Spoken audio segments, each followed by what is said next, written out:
had visions of this. Hello.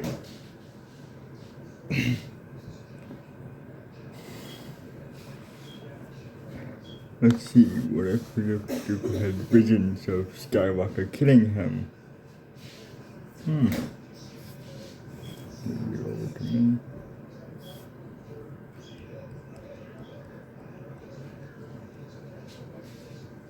Yeah, right, I have a little arch that I have hologram.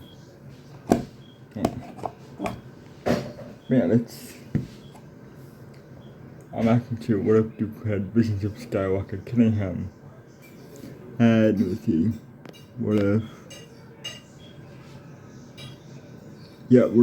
Dooku had visions of Skywalker defeating him? Don't forget to subscribe, like, and share. I'll have the Star Wars Galaxy's channel in the description. And yeah, let's see, what would happen if Dooku had visions of Skywalker killing him? Now I think I did a reaction to what if Anakin had vision of Obi-Wan cutting him up on Mustafar. I think I saw that a while back, but now, let's see, what if Dooku had visions of Skywalker killing him? Would he change his, tactics? Or would he, just tell Skywalker, straight up, he's the Sith Lord, just straight up tell him that. But let's find out. Don't forget to subscribe, like, and share. And I'll have the Star Wars Galaxy's channel in the description below. Let's see what happens. What if Dooku had visions of Anakin Skywalker defeating him in Revenge of the Sith? That's our story for today. Hope you guys enjoy, and let's get right into it. Our story begins on board the Invisible Hand, as Count Dooku has just left the spire where Chancellor Palpatine is being kept prisoner, watching over the battle in space, as thousands of pointless beings, either clones or droids, shred each other for a cause none of them truly understand, Dooku thought. Dooku often had to compose himself when thinking about his master's grand plan, a plan of which he has been a part of for over a decade now, and these were the final days of it all. Soon, Sidious would be Emperor, Dooku would be his right-hand man, and Skywalker would lead a new army, an army of Sith. Dooku sat in a back room as he knew now that Skywalker and Kenobi were slowly climbing their way through this ship, meeting the feeble resistance of battle droids, and yet Dooku could sense their moves as they stumbled up to find Palpatine.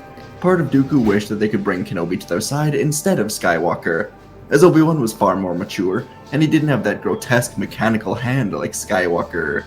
Dooku... Well, you did cut off his hand, Dooku, so... Really? shook his head to himself, knowing that a real warrior would have simply learned to fight with one arm. But he knew that his master was right. Kenobi was far too gone in the Jedi ways, while Anakin harbored a deep anger, a deep power in the dark side, and the galaxy adored him already. With his eventual turn to the dark after the death of Kenobi, the Jedi Order and the Republic would finally fall and be ready to be rebuilt. Dooku had closed his eyes and was now imagining this future, trying to see a glimpse of it. But instead Dooku began to see something else. He saw himself battling Skywalker, with Kenobi either dead or knocked out in the distance. And Skywalker was beating him? Dooku knew Skywalker was a good duelist, and every time the two of them fought, he seemed to get better and better. But this, what Dooku was seeing in this vision, was far different. In this sudden vision, Dooku could feel the dark side pulsing through Anakin, and in an instant, Dooku had both of his hands sliced off, as Skywalker then stood above him with the red and blue blade. And Dooku sunk deeper into the Force as the vision continued, and he waited for Palpatine to call Anakin off. But the call never came. Instead, Palpatine looked like a proud father, giving a more genuine, real smile than Dooku had ever seen in his years working and training under the Dark Lord. Through the smile, Palpatine urged Skywalker to kill him, and after the smile disappeared, Palpatine's words were laced with malice as he demanded that Anakin do it. And so Skywalker snipped the blades together, forcing Dooku to suddenly snap out of this vision, and have to grab the wall to avoid falling over. He couldn't believe it. Was this the Force playing tricks on him? Or was it perhaps the Force trying to get back at the dark side for years of this darkness? Dooku didn't know, but he was now certain of one thing. Like Maul, Ventress, Savage, and others even before them, Dooku was nothing more than a pawn for Sidious's game. Of course, Yep. he wasn't part of the plans. Of course, he would be the tool used to turn Skywalker to the dark side once and for all. Once again, Dooku couldn't help but feel admiration for this grand plan, but he knew it was time for him to take the step that all worthy Sith apprentices must eventually take. He must kill his master, and ascend to becoming the Sith Master. But how would he do it, Dooku now wondered. And seconds later, the doors to the spire opened, and the two Jedi entered. And Dooku suddenly had a plan. He contacted Grievous and ordered him to prepare a jump to hyperspace when he soon commands it. Skywalker and Kenobi walked over to Palpatine, preparing to free him, when Dooku introduced himself, flipping off the balcony to prepare for this duel. Dooku knew that Palpatine was beyond intelligent. It would take some distraction in order to kill him, and so Dooku ignited his red blade with the two Jedi together, and he began dueling them through the spire. The three of them moved through the lower level, with Dooku forcing Anakin on the defensive, and forcing Obi-Wan on the offensive, making both of them duel in ways they were not comfortable with. Dooku knocked Obi-Wan away. I'll be back in a minute. For a second. Bella. Spinning to the stairs as Anakin followed him up, clashing their blades together. Obi-Wan cut through a pair of super battle droids before joining the duel atop the stairs, and Dooku was already ready for them. Anakin lunged forward, allowing Dooku to kick him hard into the wall, and Dooku reached out, grabbing the vulnerable Kenobi with the Force, throwing him hard into the far wall, before lowering part of the balcony onto his lower body to keep Obi-Wan trapped for now. And Dooku made sure Obi-Wan's lightsaber fell into perfect position before he took on Skywalker. And as Dooku and Anakin were once more battling, Dooku was kicked off of the balcony, and he could feel Palpatine's pleasure in watching Anakin. This was good. He was distracted by Skywalker. Dooku backed up through the main area of the spire, making it look like Anakin was beating him. And as Palpatine's head was completely turned away from Obi-Wan, Dooku made his move. He got into a lightsaber lock with Anakin, straining to hold the boy back, and Dooku closed his eyes, finding Obi-Wan's lightsaber with the Force, and in a split-second move, Dooku guided it through the air, igniting the blade, and it flew directly through Palpatine. The Chancellor gasped, and Anakin saw it happen. He broke off from Dooku and ran to Palpatine, as his eyes went from confusion to fear, and finally to complete blankness, as his body fell in two pieces to the floor. Anakin felt numb. The man he saw like a father was now dead in front of him. He couldn't save Palpatine, and Anakin dropped to his knees, and if Dooku wanted, he could have killed Anakin right here, right now. But Dooku moved behind Anakin and he ignited his lightsaber once more. This woke Anakin up from his dazed sadness, and he felt anger rising, the same anger and fury he felt when he couldn't save his mother. And Anakin turned to kill Dooku, only to find him standing with Obi-Wan's unconscious body in front of him with a lightsaber to his neck. Anakin pointed his blue blade at Dooku, and Dooku told Anakin that if he takes another step, his master will die. Yeah. Anakin forced himself to remain calm, and he extinguished his blade, with the anger beginning to calm down inside of him. He realized that if Dooku wanted him dead, he already would be. So instead he asked Dooku what it is that he wants. Dooku smiled, satisfied, then used a bit of a Force pulse. I feel like I already did a reaction on this. Let me look. Oh yeah, I forgot. It did started it, but I deleted it. And I was gonna like do it another day, so yeah. The anger beginning to calm down inside of him. He realized that if Dooku wanted him dead, he already would be. So instead he asked Dooku what it is that he wants. Dooku smiled, satisfied, then used a bit of a Force pulse to make Obi-Wan wake up and take in the situation. He still had a red blade at his neck, but the Chancellor was dead. Anakin was alive, but not exactly in a great position. And Dooku just asked them to listen. For all these years, Dooku never saw himself as a true villain. He was blinded by the war, by the need to tear down the Republic, and he was seeing now that he has become exactly what he swore to destroy so long ago. He was the poison to the Republic. But it was too late to turn back, Dooku knew. And now he asked Obi-Wan if he remembered what he told him so long ago on Geonosis, about the Republic being under the control of a Sith Lord. Obi-Wan nodded. He remembered that moment vividly, and it was something he and the Council often agonized over. Dooku gestured toward Palpatine, telling the Jedi he did not lie. And Anakin reignited his blade, angrily telling Dooku that cannot be true. That's impossible. Palpatine was his greatest mentor, as close to a father as anyone. But Dooku reached his hand out, pulling a lightsaber out of the robes of Sidious, and ignited it to reveal the blood-red color.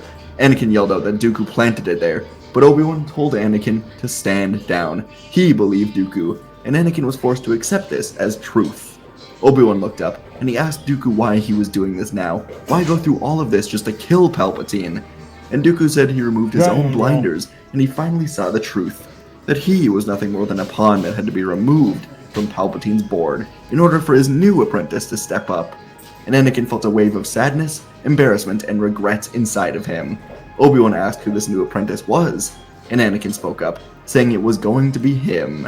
Dooku nodded, saying he knew Anakin would see the truth eventually. And now Dooku asked both of them to look at the Republic they are serving. It is beyond corrupt. It must be torn down. A new system must be created, with him in control. The Jedi just looked to each other, and Obi-Wan said, "Oh, I don't think so," as Anakin threw a light from the wall at Dooku's head, forcing him to duck as Obi-Wan flipped up, grabbing his lightsaber. And now things were reset as they were at the start of all of this. Anakin and Obi-Wan stared down Dooku, and the two Jedi moved in together, with Obi-Wan urging Anakin to stay calm, and Dooku drove a series of flashing thrusts toward Kenobi's legs, drawing the Jedi Master into a flipping overhead leap, so Dooku could burn through Kenobi's spine from kidneys to shoulder blades. This plan was so clear in Dooku's mind that he almost failed to notice that Kenobi met every one of his thrusts without so much as moving his feet, staying perfectly centered, perfectly balanced, his blade never moving more than a millimeter more than necessary. And that's when Skywalker moved in on him, and Dooku found himself having a very bad feeling about this. Skywalker and Kenobi were perfectly united, and Skywalker was all over him. His blue lightsaber whirled around, and Dooku's defenses were faltering under the power of Anakin's strikes. Dooku was being backed up, barely deflecting the non-stop onslaught from the two Jedi, realizing they were getting stronger while he was faltering. And in a quick final move, Obi-Wan knocked his lightsaber away, and Anakin spun in, grabbing Dooku's wrist and cutting through one of his hands, as Dooku was kicked hard to the floor, looking up to see the blades of Anakin and Obi-Wan pointing in his face. The Jedi duo beat him, and Dooku took this split second to activate his comms and bark "now" to Grievous. Anakin sliced off the other wrist, and a second later the ship tilted heavily, finding an opening, and it jumped to hyperspace. Anakin frustratedly moved in to kill Dooku, but Obi-Wan stopped him and said they'll need him alive in order to prove that Palpatine is a Sith. Anakin backed off, but he still hit Dooku with a forced push, slamming him hard into the wall and knocking him out. And he asked Obi-Wan what they do now. Obi-Wan said they find a way out of here, so they grabbed Dooku's body and began running back through the ship, heading for the hangar. But in the halls, Skywalker and Kenobi would soon find General Grievous as he emerged from a door with 4 of his Magna Guards, igniting all 4 of his lightsabers with excitement. He would rescue Dooku, and he would prove his worth. But Anakin and Obi-Wan had other ideas, and Anakin's blue lightsaber ignited as he deflected the first strike from a Magna Guard's electro staff as the other 3 moved to encircle him. Obi-Wan flipped over Anakin, and he sprinted at Grievous as Anakin kept the guards occupied. Each guard's fluid yet mechanical motion was strong, their staffs crackling with purple energy. But Anakin spun and carved through their attacks, and defeating them would not take long. He heard Obi-Wan begin his duel with Grievous, and Anakin cleaved through the first guard with a sweeping slash, its metallic form collapsing to the ground. With a twirl of his wrist, he deflected another strike, and he brought his saber down on the next guard, destroying it in a fluid motion. The final 2 lifted their staffs at the same time, and Anakin force-pushed them into a wall, both of them exploding in a fire. Across the hallway, Obi-Wan Kenobi faced down General Grievous, his green and blue sabers spinning through the floor, as Kenobi was clashing violently with him. Obi-Wan's perfect footwork kept him just out of reach of the spinning blades, but Grievous pressed forward with his own flurry, deflecting a strike then jumping up to the ceiling, digging his claws in, kicking Obi-Wan hard with his feet, and Obi-Wan had to wipe some blood from his nose, recovering just in time to deflect a new series of strikes bearing down on him. Obi-Wan's defenses were formidable, his parries swift, but the intensity of Grievous's attack in these halls began to wear him down. Each block sent shockwaves through Obi-Wan's arms as he tried to find an opening in Grievous's relentless offensive, and he was retreating step by step. Anakin now turned his attention to Obi-Wan's struggle, sprinting across the hallway, launching himself at Grievous just as the droid general was about to defeat Obi-Wan. Anakin jumped onto Grievous's back and was trying to wrestle him to the ground. Obi-Wan looked up and shook his head as Grievous simply grabbed Anakin and threw him hard into the floor. Obi-Wan used a force pull to bring Anakin to his side, and the two Jedi ignited their blades once more, telling Grievous he has missed his chance. They swung together, and Grievous whirled to parry, but the combined efforts of Anakin and Obi-Wan quickly overwhelmed him. Yeah. Anakin's aggressive attacks forced Grievous onto the defensive, while Obi-Wan, recovering his composure, struck at the gaps in Grievous's defensive. The two Jedi moved in perfect movements as they drove the cyborg general back. Grievous faltered, sparks flying as their sabers sliced through his wrists, until a final stab from Kenobi ended the duel, and the Jedi were left breathing heavily in their victory. Back on the bridge, the two battle droids that Grievous left in charge were watching the security cams when Grievous was destroyed. One of them looked to the other and said that Grievous said they were ordered to self-destruct the ship if Grievous was defeated, and the other droid said that would kill them. And with a sad voice, the other droid asked if they were ever really alive as droids. The other one smacked him in the head, saying his circuits must have a twisted wire, then turned up the engines far past the point of their capacity. Alarms were blaring through the ship as the engines began to rupture and implode in upon themselves. Anakin and Obi-Wan looked at each other as the ship, still flying through hyperspace, began to violently shake. And without another word, they sprinted to the hangar where their ships were waiting for them. In the hangar, R2 was also waiting as the ship shook more and more, beeping frantically, and Anakin got inside. Obi-Wan asked what they do now, and Anakin held up his hand, telling Obi-Wan to exit this ship on his command. Obi-Wan realized they forgot Dooku, but Anakin said there's no time, and within a few moments, the ship violently shook again and was pulled out of hyperspace, spinning out of control towards a barren moon below them. Anakin gave the signal, and both Jedi flew out of the hangar and they made it out, but their ship spun out of control as well towards the moon. Anakin told Obi-Wan to brace for impact, as both of their ships entered into the moon's atmosphere, and before long they crashed hard into the ground. Anakin would eventually be awoken by Obi-Wan shaking him, and Anakin was grateful to be alive. The Invisible Hand flagship was in many, many pieces, a few clicks away from them, fires burning all throughout the destroyed ship, and Obi-Wan said they're somehow still alive. Anakin realized he was laying on the ground, and Obi-Wan told him that he pulled him from his burning ship before it went up in flames, and Anakin chuckled a bit before saying it's about time Obi-Wan saved him for a change. R2 would send a signal back to the Jedi Temple, and the Council would eagerly accept the call as Anakin and Obi-Wan went over everything. Palpatine was revealed to be Darth Sidious.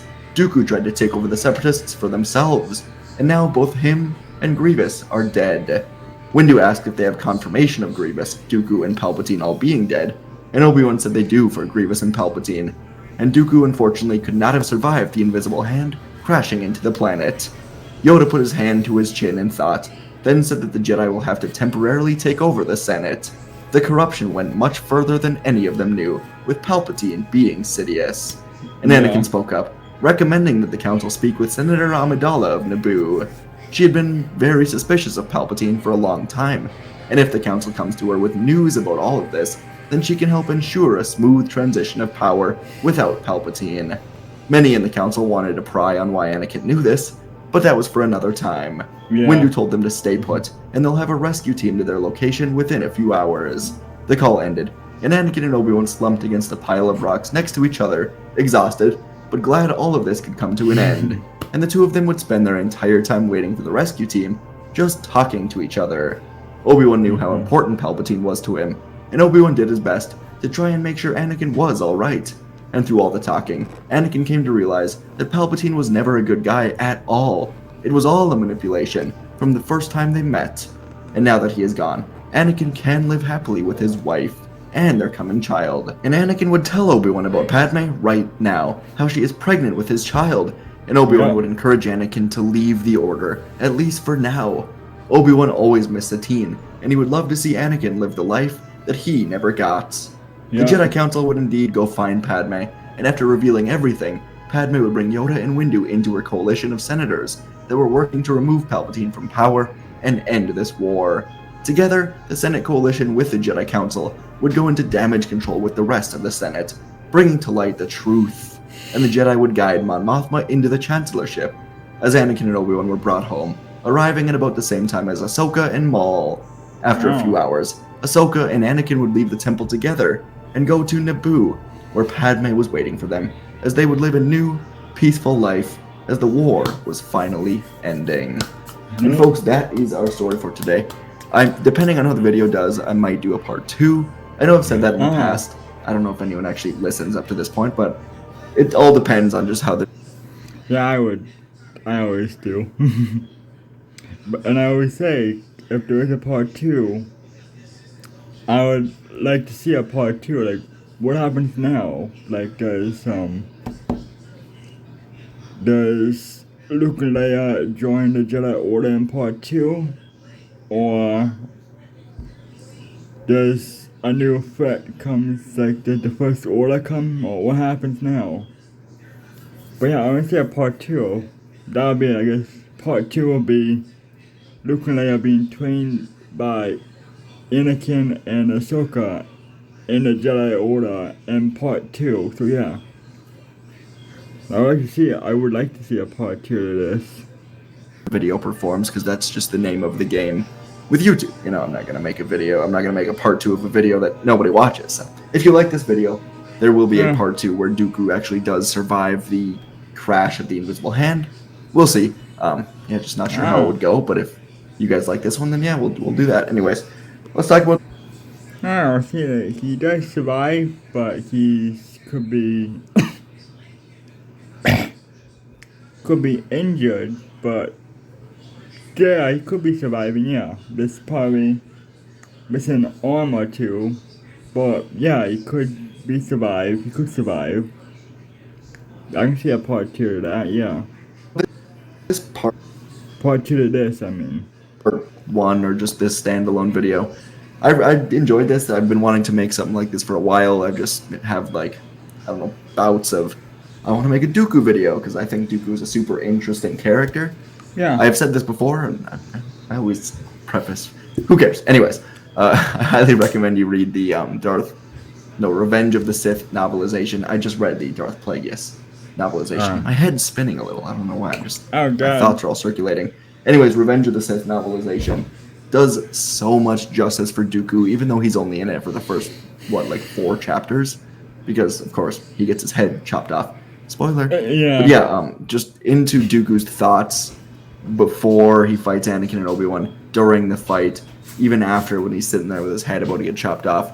It really does Dooku justice, I think, and really shows him just, I don't know, his plan. So I always like to do stories about him. Of course, he died pretty quickly in this one as well. There was a reality where I write this story and he ends up winning the war, but it didn't make a ton of sense with the path I was going down. So this is what I ultimately decided upon. I do hope you guys enjoyed it, of course, as always. And yeah, let me know what you guys want to see coming up. I've got a lot of stuff written down. Yeah, these are fun, of course. You guys are great. Now I'm just rambling for the sake of talking. So appreciate you guys. Thanks for watching. Let me know what you want to see next. If you want to see a part 2, let me know in the comments. Yeah. And I'll see you in the next video. Yep, that's into that. Yeah, I would see like a part 2, like how it with Dooku surviving, maybe a bit injured, he survives, and then Luke and Leia are like 15 years old in part 2, and then they join the Jedi Order. Yeah. Or not when they're born, then they join, because according to the Jedi Order, Anakin was 9 years old and he was too old to be trained, but yeah, what in part 2, Luke and Leia will be trained by Ahsoka and Skywalker in the Jedi Council in part 2. But yeah, if there is a part 2, I'll react to this. I'll react to part 2 if there is a part 2 to this. So yeah. Anyway, bye for now. Don't forget to subscribe, like, and share. I'll have his channel in the description below. You can check out the original video on their channel as well. And I'll see you guys next time. Bye.